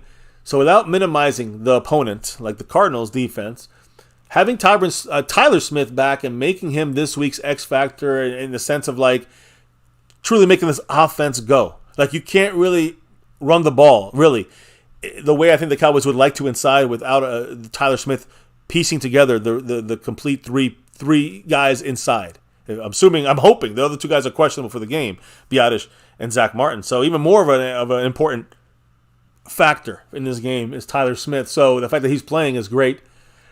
And this is the first time since early 2022 that we should maybe have all 5 starters on an offensive line together, which makes us, again, when they're all healthy, a top 5, 6 offensive line in the NFL. The left side is going to be Tyron Smith and Tyler Smith. And again, Smith and Smith here. It's going to be tough for this Cardinal defensive line to try to overpower that side. It's going to be almost impossible. And that's where we're going to, keep Dak safe, but also be able to run and do things. And even passing the ball in that direction makes things a little bit easier when you have Smith and Smith and company there. So when they work together, it's great. You got Zach Martin and Terrence Steele on the right side, and they work great together. The X factor is this offensive line, as I think it really is on offense every game this season.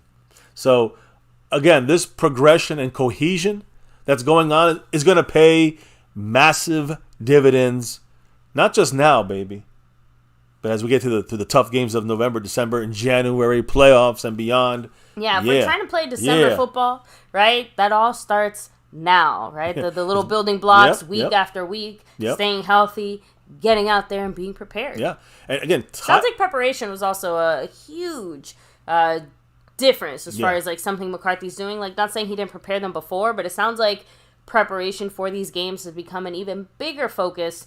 And that's just based off a comment that Mike made. I'm guessing it was either yesterday or the day before when he spoke. 2 days ago, because I know he didn't really speak yesterday. Well, so Tyler Smith, the reason I bring him up because this is his first game he's starting this year. And he's a very important piece of the Cowboy offensive line as also a backup left tackle. If something happens to Tyron Smith, he goes over left and Chuma takes over. Okay, yeah. So again, he's not just a starter at guard, he's a backup left tackle. So even more important with Tyler Smith being in the mix here again. So as long as he can stay versatile, keep doing what he's doing, and stay healthy, I mean, his career is going to be great. But getting him back in the fold right now is a huge deal for the whole entire offense. Again, it's going to be a poor team we're facing, but it's just another good game for him and Cooks to be back and make this offense fully loaded once again here, So, again, I really look forward to see what that left side is going to do, the offensive line as a whole. But Tyler Smith, back, number 73, is going to go up against backups. Whoever's backup to Carlos Watkins will be getting that spot, and he's going to get ransacked. You're going to see, Lakey Fotu, who is banged up with the shoulder, even if he plays. Tyler Smith and hopefully Biadasz at center will be bearing the interior down. We could just run all day inside. A gap city, B gap. We will be destroying any gap on the run game if we do this right. And that's why, to me, he's one of the main guys to look at. Now, we don't just look at our own guys here. I got to say, we're also looking at the Arizona Cardinals side of things. When it comes to a factor we cannot avoid, and it flips it over now to our defense versus their offense.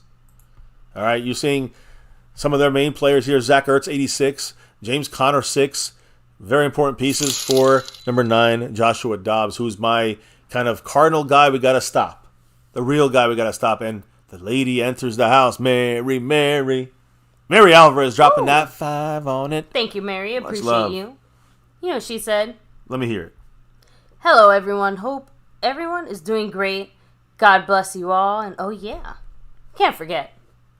Go Cowboys. Go Cowboys. Ooh. Yes, Thank Mary. you, Mary. Appreciate you, of course, representing it West Coast style. Ooh, West Side.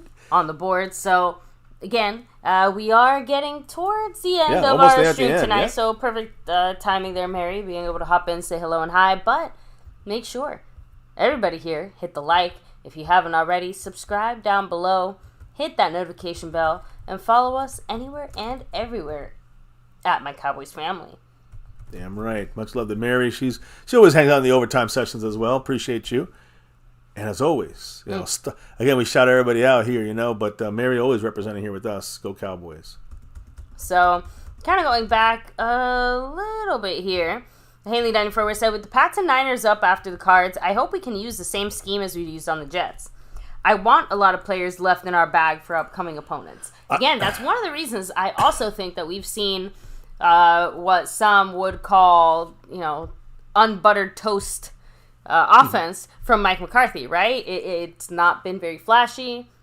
We haven't really attempted to do anything too crazy in the red zone to actually try to score. We're just, playing some very conservative football. And yes, I do personally think that there's going to be some adjustments there depending on the team we're facing. So, for example, like you said, against the Cardinals and the Patriots, we don't really have to pull back or push any harder, right? We can just kind of maintain and stay where we have been now. But against the 49ers, that might be a team that is worth, maybe taking a chance or two. Be conservative, right? Yeah, you can still carefully take those chances. That's what I'm saying. A lot of that chance-taking does come down to timing more than if the decision itself is right or wrong, right? So... Ooh, but yeah, man. real quick, we have Marco Sepien in the house, dropping another 5 on it. What did the man say? You realize how much Arizona's D-line sucks? Serious dick? Watkins is their starter. I hear you. And he will be out. This will be a game to put any backup in for sure, so rest up. Yeah, no, I think that's what I'm trying. I want to see a destruction. Not just to say, hey, we got a 40 burger. No, I want to see a destruction quick and fast and hold it down in the middle of the third quarter. Bench everyone. I know the Cowboy defense is not going to want to do that. They got pride to hold everyone to 0. But I think the Cowboys can literally do that in this game. And that's the best thing you can do. You want to I don't want to treat it like a bye week. You go in there and you got to beat this team for 4 quarters. But what I'm trying to say is you want to make sure that when you got this game definitely in hand, you don't have to wait till the fourth quarter to rest. You can start resting your guys earlier. Now, will they want to rest? That's another question. They might want to go in there make it to the fourth quarter. That's up to McCarthy. Kind of call the game that once we get into that mode where the game's over, you get in a couple of your backup guys at the skill positions, and you run the ball, and run the clock. So I don't know. I hope there's a way McCarthy has in his mind how to rotate these guys through the game to extend to make the game come faster to an end, so that the starters can stay longer because they want to stay long and get the stats, the players. So meet their incentives. Oh, Cool said, I can't believe Carlos Watkins is a starter. Yeah, he is their starter. He was our backup. Remember that. He actually was forced to be our starter because we didn't have any other defensive interior tackles that were going. We had no Gallimore at the time, and Osa was playing on the other side. I mean, Watkins is a poor one-tech. Like, he's not a good one-tech. He's a backup one-tech at best, and mainly really a 3 or a 5-tech when, depending on the defense. So, yeah, in this defense, he probably was a little bit better as the 3-tech or 5-tech. But, yeah, he's just not a starter. Cardinals were hoping to have him. He was one of their stars not stars, but he was a decent player on their defense. That shows you how bad the defense is. 100% right, Mark. Agree there. So, again, as I'm looking at this here, I just wanted to say, appreciate everybody. I think Mark is I think he's like 5 away from getting into first place, if I'm not mistaken, on the top spot right now as we continue to come to the finish line here of tonight's stream. We're almost an hour and a half in, so it's a nice usual. We're trying to keep them to like an hour and a half every night unless it goes crazy or there's a lot of news. Like last night we had 2 streams that was like 3 hours plus of being live with you guys. So, we love our Cowboys, appreciate you all. And as we finish talking about this, let me go with Josh Dobbs. One of the guys we have to watch. We got James Conner, and number 86, Zach Ertz. Zach Ertz is just 2 words. J-Ron curse. But James Conner is going to be it's a team stopping system here, like we did with Barkley, we did with Cooks and Breece Hall. So just keep that going. But Josh Dobbs is the X factor kind of here. Highly intelligent, veteran quarterback, was with the Tennessee Titans, was with the Browns last year, or this year. The Cardinals traded for them like 5 days before the first game of the season. So, before training camp, I think, or somewhere in the middle of training camp, they got him early. He's not a star, but he is a capable, proven passer that, at least this year, he's showing he's proven and reliable. Doesn't make dumb mistakes. He was traded to the Cardinals, a week before the start of the season, guys. And he was thrown into the starting role for a Cardinal team that's truly failing right now on defense. But, of course, now we're talking about the offense for the Cardinals. And, of course, they have a new coach as well, Gannon. So while the Cardinals have not won a game, their fight and resolve is the testament to number 9. He's the one that pushes them through when it comes to this team and their poor situation. Josh Dobbs is the one that pushes his teammates here. So he's the catalyst to the good things the Cardinals do. That's why I think we need to stop him. I'll go more into him in a minute, baby. But first, the man, Mark Hosepian. Woo! Dropping another 1, 2, 3, 4, 5 on it. Hey, big mahalo to you, Mark. You know what he had to say? Tell me. The proper term is not destruction. It's annihilate. I was going to say annihilate them. Time for some preparation H. But on another note, we need some O-line as well, as we have some age issues. Is O-line strong in the draft? If I recall, Mr. Choctaw Montana 808, who knows his stuff there, I know Tyrone Church as well, they both said this is a very strong draft for running back and very good offensive lineman in this draft. So I would almost bet anything the Cowboys going O-line first round this year. Maybe cornerback. Although, are we going to try to bring in another veteran? What are we going to do with that situation? Try to see Trayvon and who else on the other side? Is it Bland? If the Cowboys are smart, they will absolutely invest their first-round pick in some kind of offensive line. Agree. At this point, I don't even care. Just offensive line. Somebody. Offensive player, yeah. We got to re-sign Biadasz if we want to keep him. I think he's been very viable for this team. I think that, everybody else, we know the starters. But, yeah, this is going to age. Some of these guys are going to be retiring soon. Hint, Tyron Smith. So we'll see what happens, So we'll see. We're with you, Mark. We're really big time with you on the offensive line side of things. Now, with Josh Dobbs, there's no reason why the Cardinals should even come close to beating the Cowboys on Sunday. But again, they're going to try. Do not forget this. Dobbs has played against the Cowboy defense last year, Week 17 against the Tennessee Titans, in front of a national audience, Thursday Night Football. And he gave the Cowboys a little worry, guys. He finished 20 completions of 39 attempts, 232 yards passing against us, and he threw for a touchdown. He also threw an interception. We won 27-13. The Cowboys looked really bad that night. A lot of drops by Hendershot that cost us, and a bad decision by Dak that cost a big pick there for us when we were trying to score. So Dobbs did play a big part of that nasty-ass feeling we had after the Tennessee game. We won, but it was an ugly-looking game. But, who's never showing up here ugly? It's Haley 94 Ware. And you know what he did? He dropped that 5 on it. Woo! Pop, pop. Taking Snug X to 63 points. What did Haley 94 Ware have to say? He said, as I said before, the Cards are our third preseason game since we sat our offense. Yeah. Hopefully we play the starters in the first half and then we sit them. Exactly. That is the key in the end, right? That's why longevity. That's why we kind of said that, we would like it if the score could resemble, that Giants score, just because I do think if we're up like 20-0 by half, it won't take long before you see our backups go in there. Exactly. I mean, I truly think you'll see, if we're up 40-0 in third quarter, it's over. I mean, that's it. Just bench your players. I mean, we allow a touchdown or two, so what? I mean, can't get mad about that. We get more mad if you have your starters in there and one of them get hurt. That would make me more mad than letting a touchdown go. So, and yeah, right? Thomas, I know you were out there at the game. I hope you had a fantastic time. And again, thank you, Haley 94 Ware.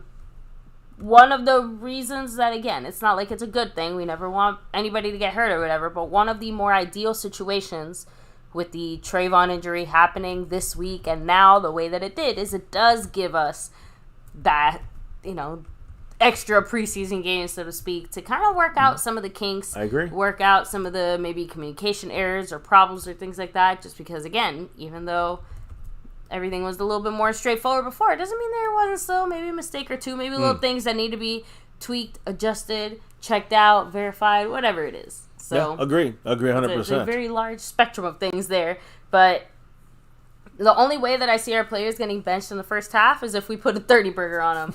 I think 20 or less. We got to still put them out. We got to put them out their misery in the third. Yeah, expect that at least to last in the third, no matter how good we are or how bad they are. Yeah. They're going to be trying hard, and Dobbs is the catalyst to that. So keep that. The Cardinals right now are like nothing to lose, nothing. So that's when the team is most dangerous. Just remember that, guys. But how will they win this game? Nobody truly expects the Cardinals to win. Not one fucking human. So my brother does not expect the Cardinals to win in any shape, form, or fashion. Expect to get, though, the best of what these guys got to give. Might make us mad in some plays. We're going to get pissed off on some plays against this team. So, because we're expecting complete annihilation, and when the Cowboys slip up here or there and we give up a point, then there's going to be a little bit of that feeling we don't like that we had last year against Tennessee, against Dobbs, who was their main guy there. So when it's all said and done, though, I think we're going to just rattle this guy's cage to a point where he's just going to throw picks. He only thrown, I think, one interception and bounced out of someone's hand or something. I think it's two of them, and the other one was a bad decision. But outside of one bad decision, the guy's really been fantastic with the team he has and the short time of learning the scheme. So that adds to the reason why, of course, we just talked about their weapon, the guy you got to watch out there. Well, guess who's going to annihilate that guy? And it's all going to, when it's coming to the pass game or when it comes to, Joshua Dobbs trying to run a little bit, because that's going to be a problem for him if he's going to run. I think Donovan Wilson's going to be kind of slowing him down. But, of course, we know Micah Parsons versus their left tackle, DJ Humphries. Now, look, there's going to be a lot of shifting around. We got to see how that turns out. But DJ Humphries, he's going to be the left tackle in this game. I'm looking at the left guard is their big weakness on that. That's their big weak link is their left guard. But the left tackle, not bad.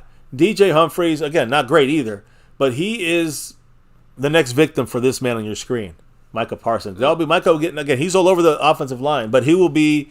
Micah's just stacking bodies in the corner. He is. He's just, these are murders going on in football terms. So Micah Parsons, he's going to be over a lot of different guys, over center once in a while, guard and tackles on both sides, but DJ Humphries is going to see probably the most of Micah.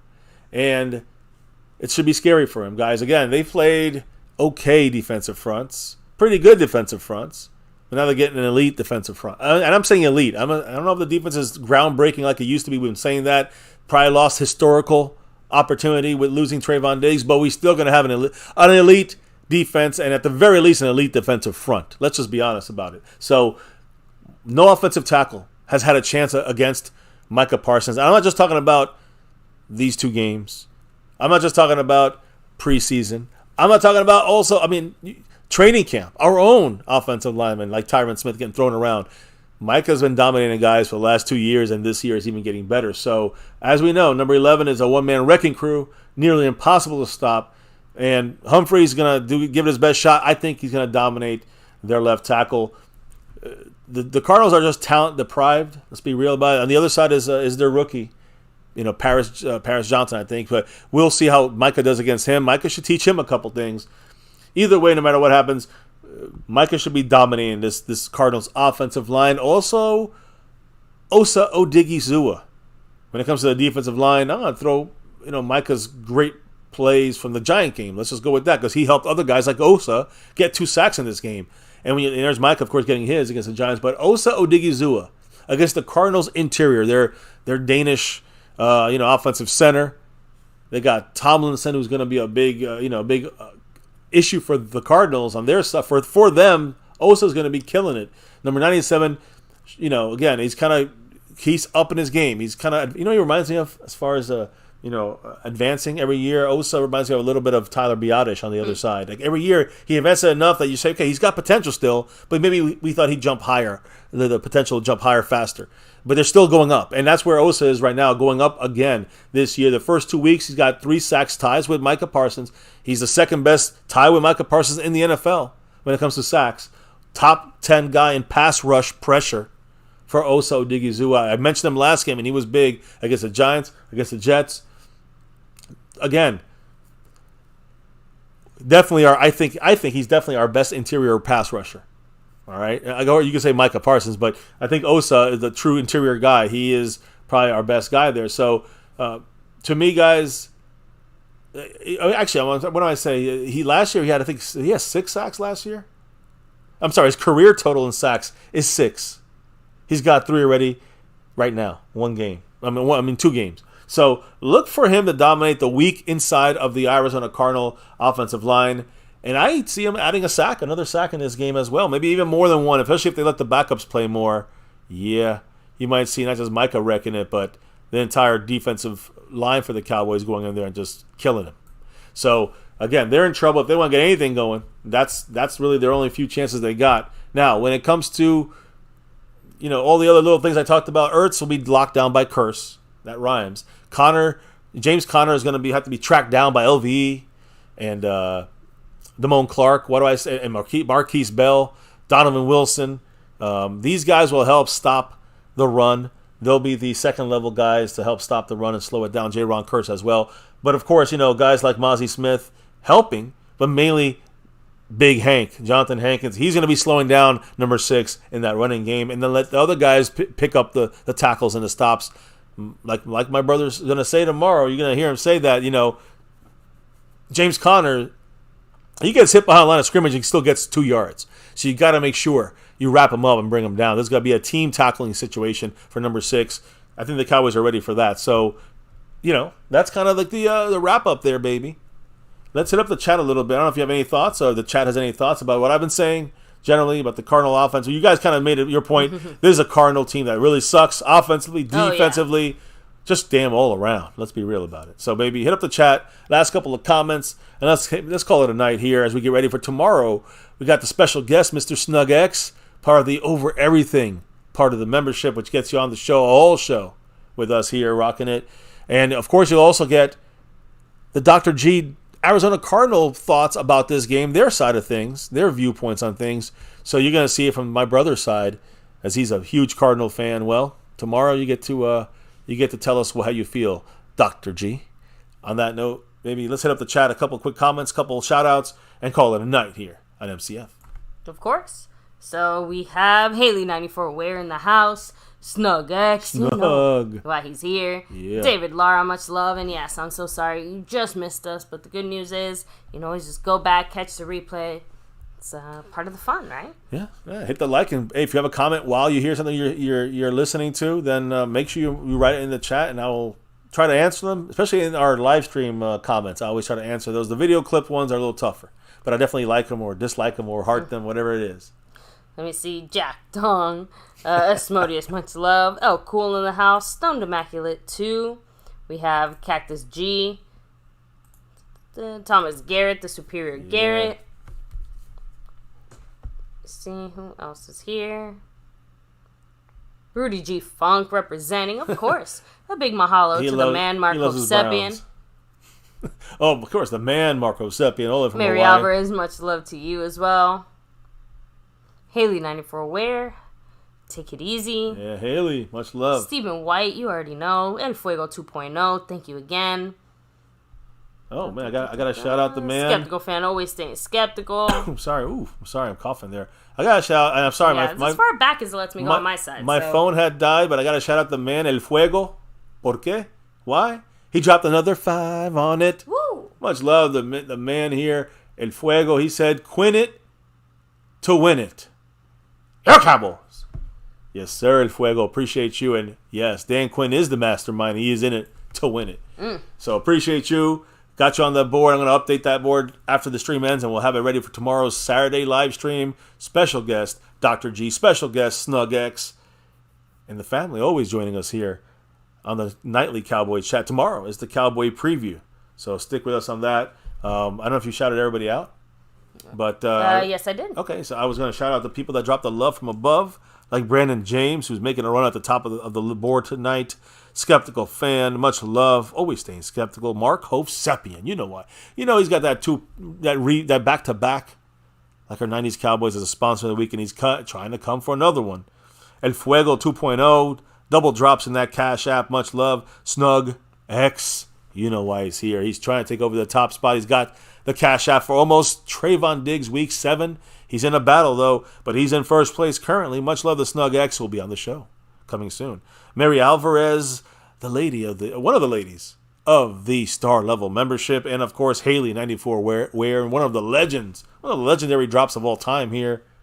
Again, appreciate you and everybody here who joined us tonight. We'll be back tomorrow, guys, for another Saturday live stream. Probably be, I'm guessing later. I don't know. We'll see how that goes. 12:15 kind of East Coast kickoff. We'll see what happens. But guys, I want the wife to let you know why we do this thing here on My Cowboys Family. It's that navy blue, that silver too, and that star over everything. Win, lose, or draw, good, bad, or ugly, we rep this star over everything here on MCF. And never forget, here on My Cowboys Family, 6 years doing this thing on YouTube, 7 seasons of doing these live reaction streams. Never forget the number one thing here now and forever. As always, go Cowboys. Let's get that 6 and beyond. Thank you all for dropping the knowledge in the chat all night long. Can I do this without your guys' drops of love from above? The best fans of all YouTube. Of course, like I said, sponsor of the week, back-to-back Mark Hovsepian, Snug X, 6 weeks in a row, trying to go for 7. Currently in the lead for that top spot right now in the Cash App side of things, trying to go for that Trayvon Diggs 7 in a row. Snug X also got 63 points in the Stream Boss.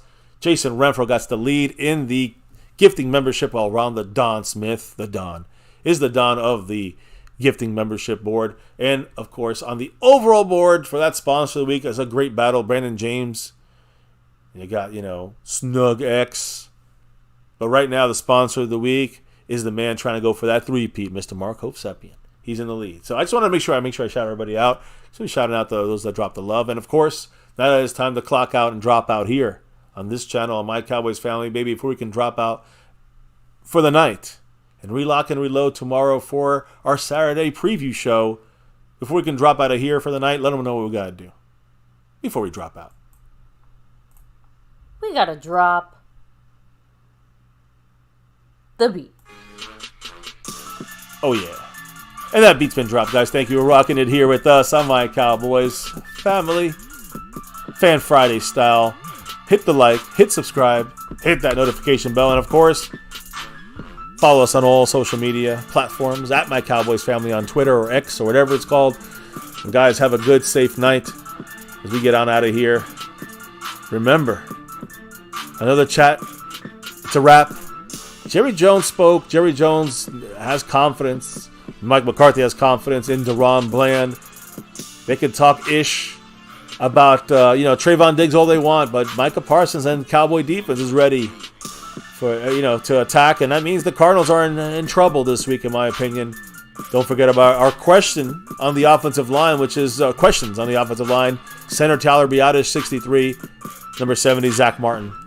It's important that we see how this practice goes tomorrow. Definitely check back in with us tomorrow night for the preview finale of what's going to go down in this game for the Sunday live stream, which, of course, here at MCF, we put the lights, camera, and action on, give you our true feelings about what's going on.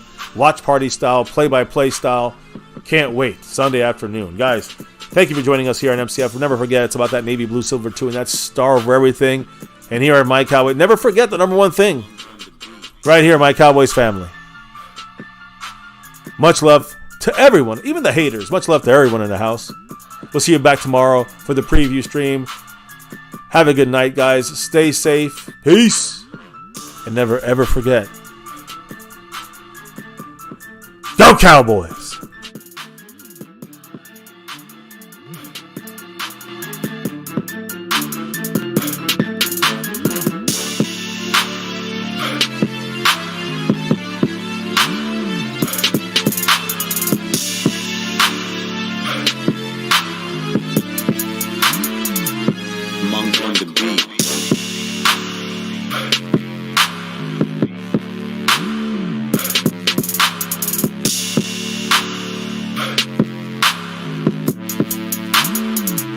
Monk on the beat.